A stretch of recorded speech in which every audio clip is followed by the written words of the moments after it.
আসসালামু আলাইকুম রহমতুল্লাহ বরকাত। ডাক্তার মতিউর রহমান চলে আসলাম একটা ভিডিও নিয়ে। আমরা আজকে কথা বলবো যে শুধুমাত্র মেডিসিন খেলেই কাজ হবে না, আসলে এর সঙ্গে কোনো নিয়ম ফলো করতে হবে। যারা আইবিএস রোগী রয়েছেন, যারা গ্যাস্ট্রিকের রোগী রয়েছেন, যারা আলসারের রোগী রয়েছেন, তাদের জন্য আসলে আসলে কোনটা গুরুত্বপূর্ণ, যে আসলে মেডিসিন নাকি আপনার গাইডলাইন।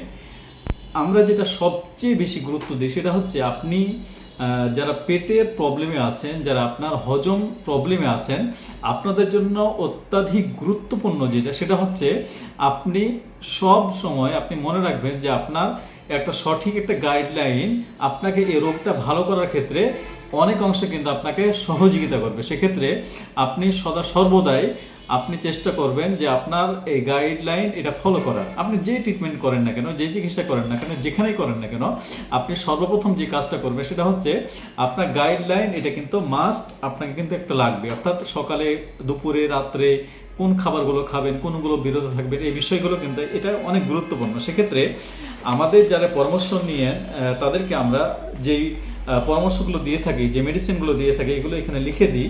পাশাপাশি আপনার জন্য যেই প্রয়োজনীয় যেই মানে গাইডলাইন সেটা কিন্তু আমরা দিয়ে থাকি। যেমন এখানে 2 নম্বর পেজের 1 থেকে 18 পর্যন্ত যে নিয়মগুলো আছে এগুলো সবার জন্য কিন্তু প্রযোজ্য, এগুলো সবাই কিন্তু ফলো করবেন এগুলো।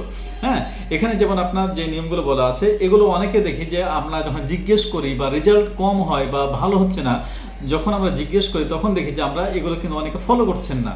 তো সেক্ষেত্রে অবশ্যই এই নিয়মগুলো কিন্তু আপনার সকল যে পেশেন্ট রয়েছেন আমাদের তারা কিন্তু অবশ্যই ফলো করবে। 1 থেকে 18 পর্যন্ত অবশ্যই মাস্ট বি ফলো করবেন এবং কি দেওয়া হয়েছে এগুলো ফলো করবেন। এবং যদি আপনার আইবিএস ডি হয়ে থাকে তাহলে ডি এর যে 2 নম্বর পেজে যে 1 থেকে 8 পর্যন্ত যে অংশটুকু আছে এগুলো কিন্তু আমরা মার্ক করে দিই।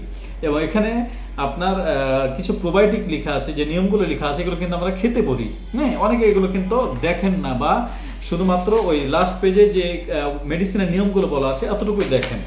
ওপর দিকে যাদের কোষ্ঠকাঠিন্য থাকে তাদের জন্য আমরা যে নিয়মটুকু আছে এগুলো কিন্তু বলে দিই। হ্যাঁ, এবং আলসারের যারা প্রবলেম সেটা কিন্তু আমরা বলে দিই। সেক্ষেত্রে আপনার পূর্ণাঙ্গভাবে গাইডলাইনটা যদি কেউ ফলো করে এবং আপনার যে আমরা পরামর্শগুলো দিয়ে থাকি, যে সামথিং যে মেডিসিনগুলো দিয়ে থাকি, ন্যাচারাল এবং হোমিওপ্যাথিক যে মেডিসিনগুলো দিয়ে থাকি, এগুলো যদি কেউ ফলো করে আমরা আশাবাদী যে আপনি রেজাল্ট না পেয়ে কিন্তু হবে না। ইনশাল্লাহ আপনি আমাদের সাথে থাকুন এবং আমাদের যে নিয়মগুলো দেওয়া আছে এগুলো ফলো করুন, তাহলে দেখবেন যে আপনি ভালো একটা ফলাফল পাবেন ইনশাল্লাহ। হ্যাঁ, ভালো থাকবেন।